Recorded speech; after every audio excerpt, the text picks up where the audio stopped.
Arratsaldean burutuko bituzte alderdiek igandeko hauteskunde kanpainarako itxiera ekitaldiak. Iragan astelehenean Focus taldeak Espainiako gorteetarako hauteskundeen inguruko inkesta kaleratu zuen eta bertan iragarri zuen Bizkaian, Gipuzkoan eta Araban 5 diputatu lortuko lituzkeela EAJak, PSEek eta EH Bilduk. Nafarroan aldiz, PSEek eta PPek pina, EH Bilduk bat eta UPN kongresutik kanpo geldituko litzateke. Harrezkero izan dira telebista kate ezberdinetan eztabaida anitz alderdien artean. Gaur hauteskunde kanpainari itxiera egingo diote, goizeko 11:30 izan da lehena Sumar Donostian, arratsaldeko 6:30 PP Gasteizen eta PSNek Portugaleten, 8:00 EAJak Bilbon eta EH Bildu izango da azkena 8 iraketa 4:00 Donostian.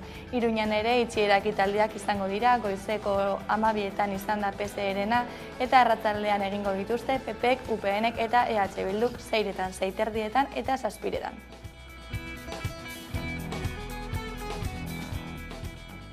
Eta eguna bukatu baino lehen, orduak aprobetxatuz, badabiltza itxiera ekitaldi bat baino gehiago egiten beste agerraldiak egiten. Gaur dute herritarrei botoa eskatzeko azken eguna. Iñaki Ruiz de Pinedo Gasteizen izan da. Arabako gizarte osoari dei egiten diogu hautesontziak EH Bilduren botoz betetzeko. Igande honetan asko dago jokuen. Indar korrelazioa bai justu dago. Boska progresista bakar ere ezin da etxean geratu. Nazioartean, asilo askatzen duten 500 pertsona ingururentzako ontzia lotu dute Portu Ingelestatean, hoteletako ostatuak murrizteko. Gobernuz kanpoko erakundek gogor kritikatu dute urrats hau eta espetxe gisa definitu dute ontzia. Londresko gobernuak bertan sartu nahi ditu erresuma batura iristen diren migratzaileak. Errefuxiatuek lege oso zorrotzak edukiko dituzke. Aste osoan kontrolpean egongo dira, 10 euro baino gutxiago jasoko dituzte eta gaueko 11 baino lehen itsasontzian egon beharko dira.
Gurera itzulita, gai herrikoien bezperan etxebizitza eskubidea aldarrikatzen duen artelan berria egin dute Baionan. Oma irudia Baionako plazan dago eta etxegabatutako maizterren errealitatea islatzen du. Nabarmentzekoa da eskualdean 5 etxebizitzatik batek bigarren erabilera duela eta horrek areagotu egiten du etxebizitzaren prekarietatea.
Zinemaldiko sail ofizialean izango dira bi euskal zuzendari, 71. edizioa izango da urtengoa eta irailaren 22-tik 30 ospatuko da. Bertan aurkeztuko dituzte Jaione Kanborda eta Isabel Ergera donostiar zinemagilek beren film berriak.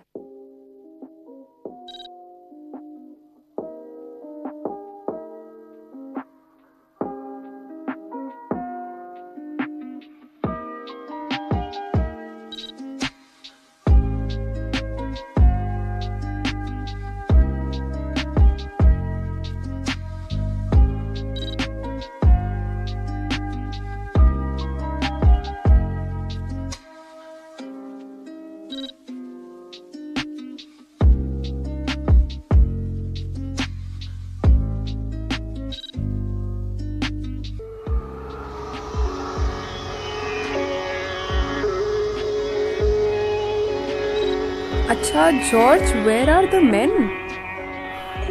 In their proper places. Lekin, what do you mean by their proper places? Oh, I see a mistake here. Forgive me. You cannot know our custom as you were never here before. We shut our men indoors.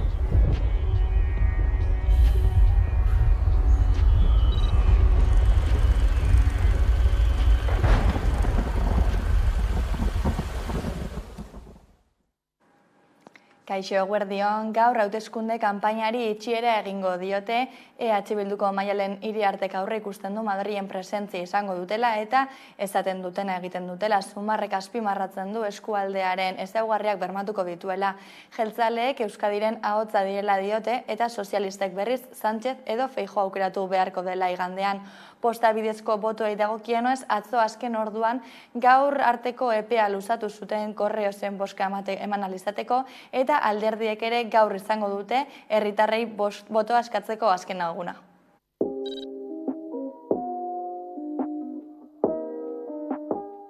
Berriz ere Gipuzkoa garrantzitsua izango da, berriz ere Gipuzkoan irabazi egin behar dugu Maialen Madrilera bidaltzeko eta seguru nago egingo dugula.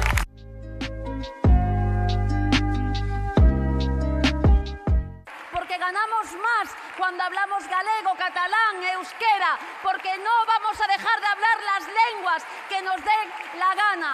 Queremos ganar también en diversidad.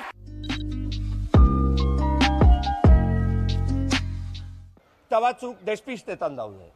Baina despiste hori ez dauka inungo ibilbiderik. Hemen jendea badaki. Hemen ere, Euskadin ere, ez dago beste aukerarik. Edo Pedro Sánchez, edo Núñez Feijóo. Guk pertsonak jartzen ditugu erdiginean. Baita egonkortasunaren bideragarritasuna. Horregatik, igandean eredu ekonomiko propioaren aldeko botua. Igandean, Eusko Alderdi Jeltzalea, Euskadiren ahotsa, la voz propia en Madrid.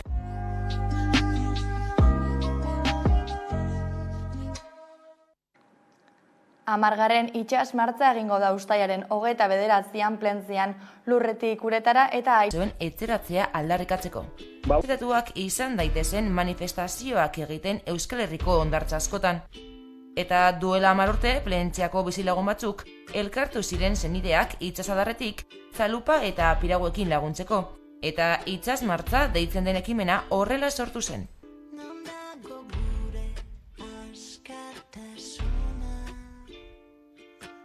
Bere momentuan, etxeratek beti ondartzen egunean konzentrazioa egiten zuen ondartzan, eta plentzean pentsatu genuen uretatik zenidei lagundu alizatea, animoak emoteko, eta txozer ezberdina egin alizateko, ez?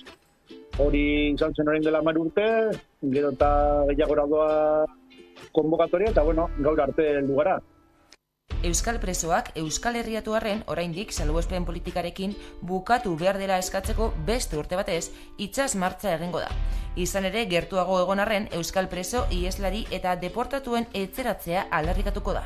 Azkenen urteetan, egoera nahiko aldatu da, presoak azkenean urte askotan Euskal preso Euskal Herrira lelopean ibili gara lanean, egia dago egun presak Euskal Herrian daudela, baina presak kartzelan daude, presoak etxean nahi ditugu, azken nahi ditugu, eta, azkenengo presoak kalean egon arte, hor jarraituko dugu. 10 urte beteko ditu itsasmartzak eta horregatik berezia izatea nahi dute. Egun osoko egitaraua antolatu dute, ekitaldia, martxa, bazkaria, ur kontzertua eta askoz gehiago.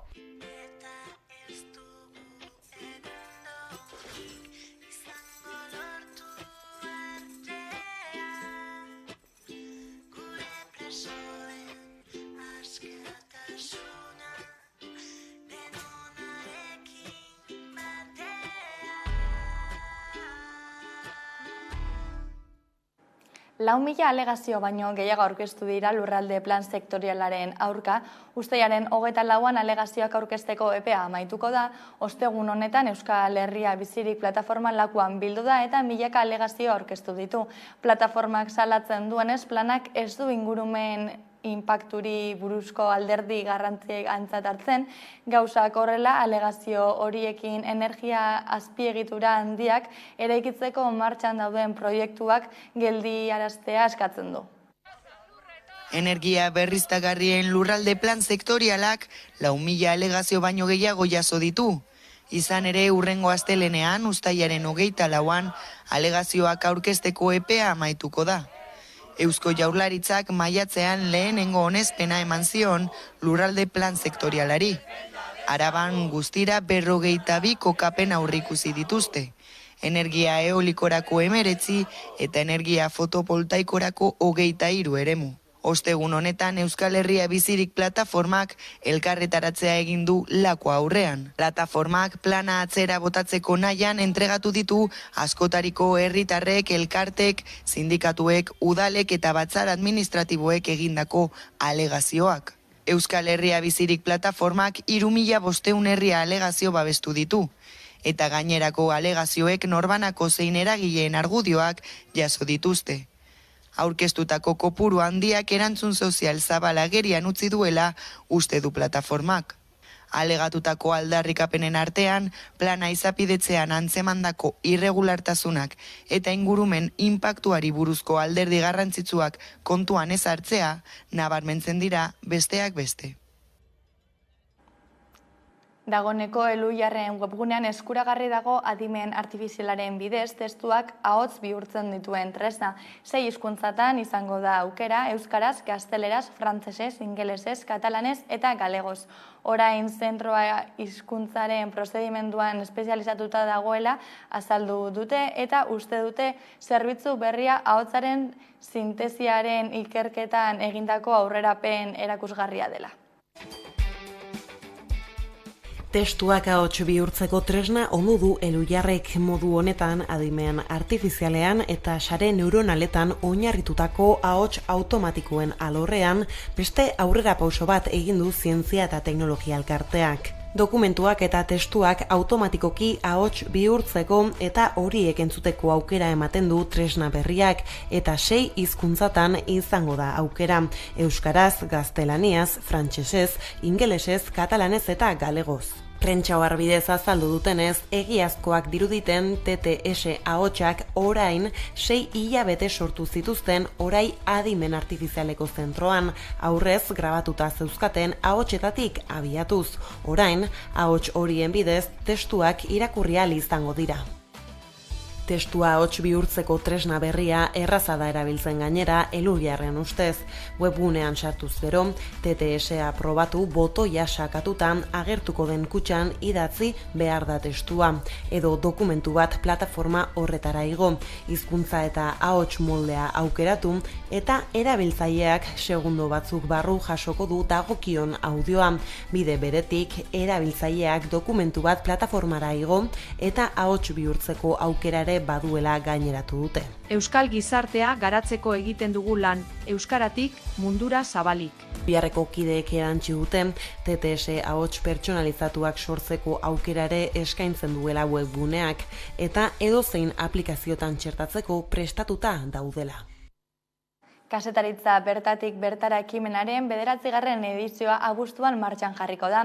Jardunaldiak abuztuaren 28tik irailaren 1 bitarte egingo dira Europan, Florida Zineman eta Aioitz plazan. Konferentziak, mahai inguruak eta filmak antolatu dituzte.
Hasi dira Iruñeko bigarren zabalguneko gurutzen parantzan parkinaren obrak.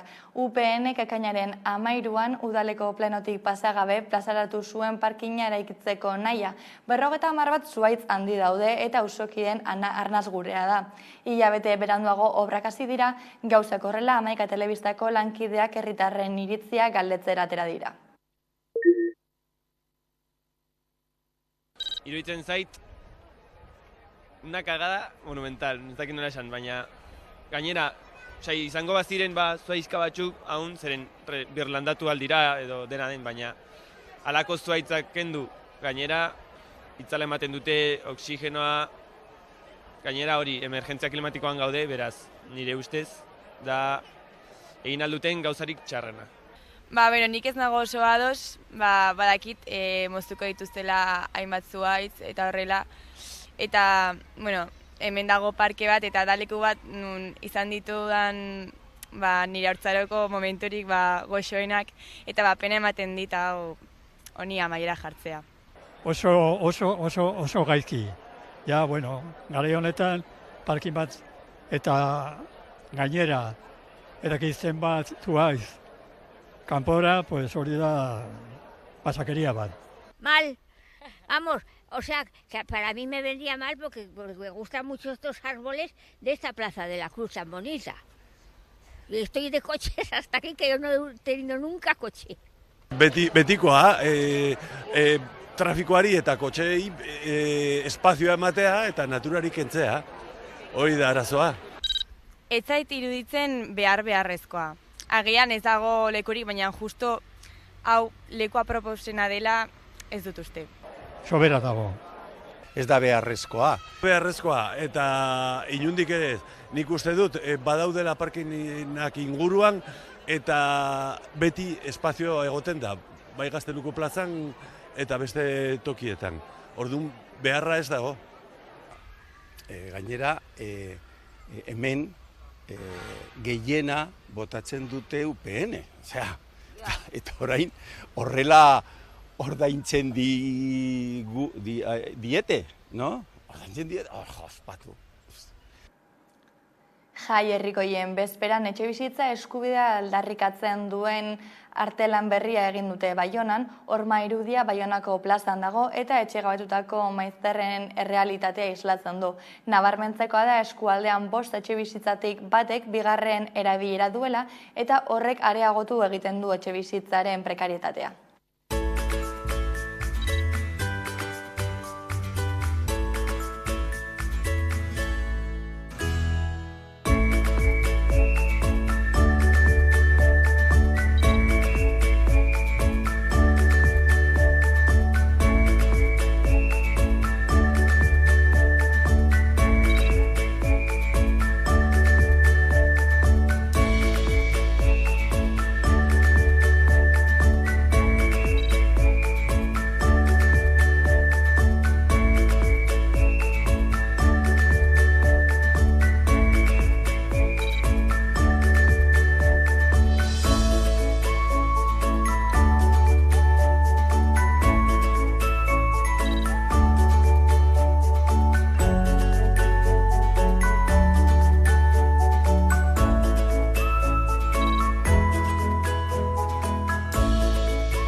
Ekain bukaeran aurkeztu zituzten Lapurdiriko zizpak gaztetzeko kideek aurtengo festak eskuan jai herrikoi euskaldun eta feministak. Izan ere, hiriburuan gailentzen den jai ereduaren alternatiba zeina uztailaren 26tik 30 jasoko den. Gainean dira Baionako bestak eta geroz eta gutxiago falta den honetan festazaleak aurtengoari heltzeko prest dira. Ekain bukaeran aurkeztu zituzten Lapurdiko hiriko zizpa gaztetxeko kideek aurtengo festetako kartela eskutan jai herrikoi euskaldun eta feministak. Izan ere, hiriburuan gailentzen den jai ereduaren alternatiba eraikitzen jarraitzen dute eta aurtengoa 10. da, zeina uztailaren 26tik 30 jazoko den. Gauzak horrela jaien ereduaren bueltako kritika plazaratu dute gazteek, tartean baionarrak ez direnak festagunera sartzeagatik pagaraztea salatuz. Gainera, aurten Baionako festen sarreraren prezioa 10 eurotik 12 eurora igo da eta Baionako gazte asanbladak ez du egokitzat jo segurtasunari loturiko arrazoi ekonomikoengatik hirigunea itxi eta zentrora sartzeko pagatu behar izatea. Hain zuzen 2018tik ordaindu behar dute herritarrek, pagarazte horrek baina eztabaida sakon bat piztu zuen berehala. Baionako festen eredu orokorra eta eredu ekonomikoaren eztabaida hain zuzen ere. Horregatik hiriko jaiek eskaintza orokorrarekin bat egiteko ezintasuna adierazi dute gazteek, gerturatzen direnak masazko kontsumora bideratu eta hauei zehirnaikeriak egiteko baimena dutela sinestarazten dietelakoan. Ikuspegi kritikoa azaltzarekin batera alternatibak eskaintzeko xedez, festa nagusia gerta bitartean eskaintza propioa garatzeko autua berretsi dute, autogestioaren aldarria eginez. Zentzu horretan, azken urtetan euskal kultura eta jaiak bertako errealitatean txertatzari begira egin diren aurrerapausoak goraipatu dituzte.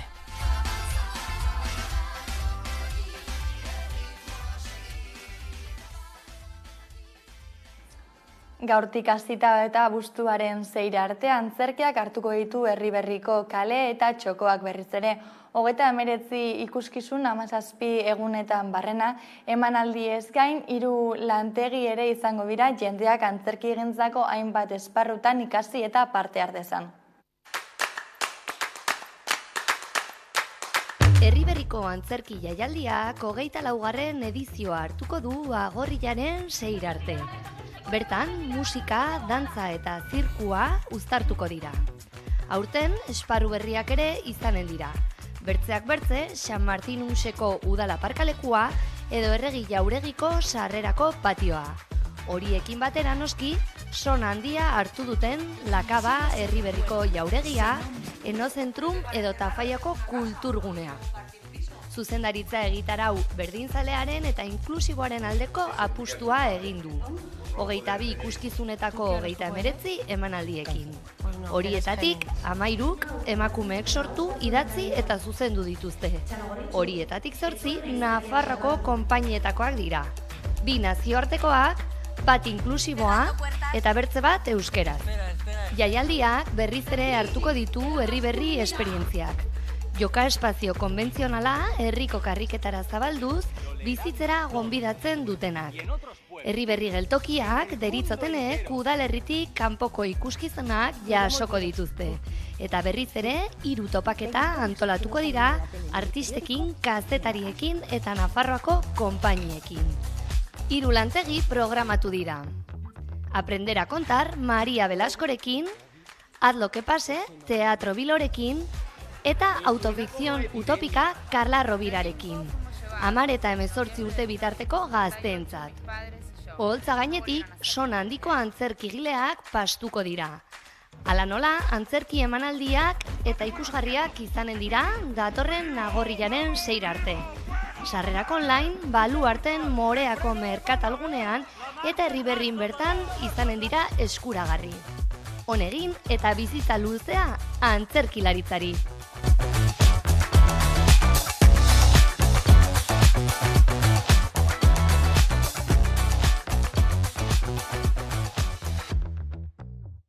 Urmuga festivalak eta kilometroakek Orereta ikastola omendu zuten, euskararen herria ardatz hartuta.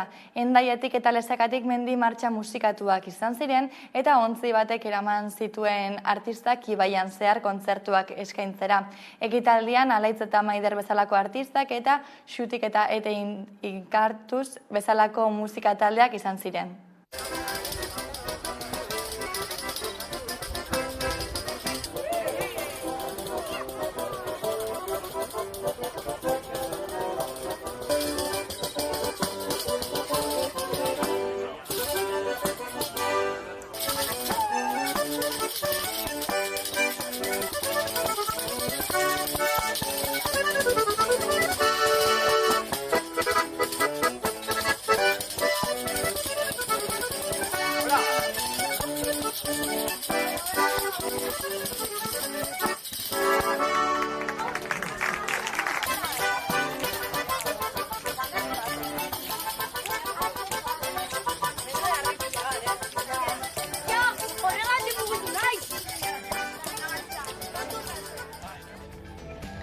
iritsi gara albistegiaren bukaerara, besterik ez gure aldetik, hauek izan dira gaurkoan jasotakoak. Hauek eta gehiago 11.eus atarian. Asteburu ona pasa.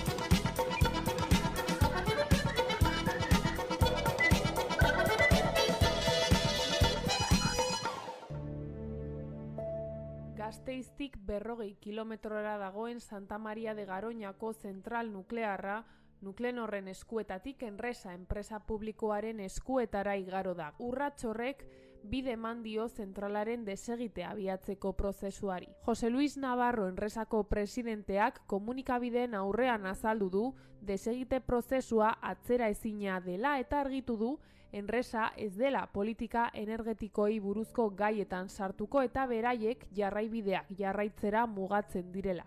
Halaber, gaineratu du ez dagoela desegite prozesua etetea aurreikusten duen araudirik eta beraz hori ezinezkoa dela. El supuesto por el que me pregunta no está previsto en ninguna normativa y de luego yo puedo dar una opinión contundente. No es posible. Sobre evitar el cierre es inevitable. Eusko Jaurlaritzak pozik agertu da zentral nuklearra desegitearen albistearekin eta ezarritako ibilbide horrian beste urrats bat dela esan du.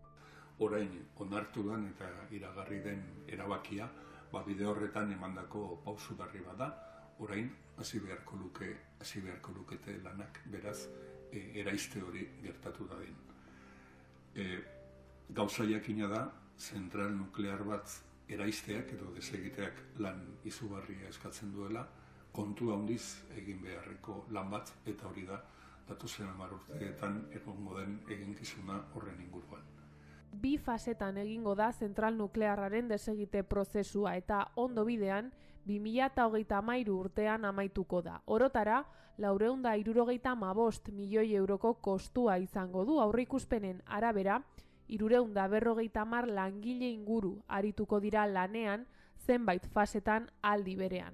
Navarrok esplikatu du gutxienez 150 milioi euro gehiago beharko dituztela zentral nuklearreko urtegitik erregai erradiaktiboa ateratzeko lanetan.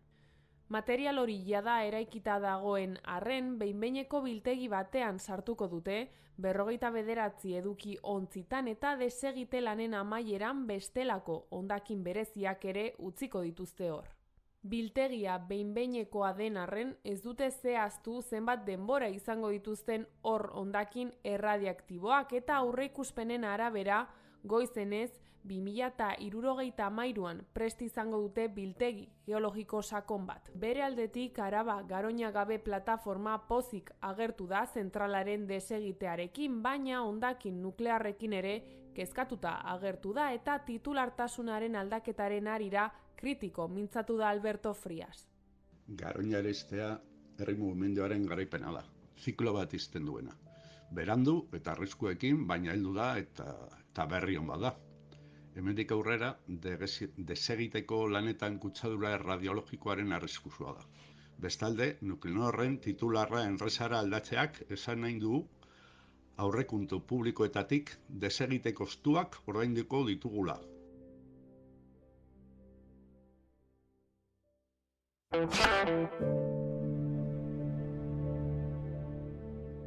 Bero boladek eta temperatura altuek ipar hemisferioan suteak eragin ditu, ondorioak nabarmenak eta kezkagarriak dira. Beroak gogor jo ditu Europa, Asia eta Ipar Amerika inoizko temperaturarik beroenak erregistratzeraino. Kaliforniako heriotzaren haraneko basamortuan esaterako 53 gradu zentigradura heldu dira. Antizikloiak aire oso beroa eraman du Afrikatik Europa aldera eta temperaturek nabarmen egin dute gora Mediterraneoan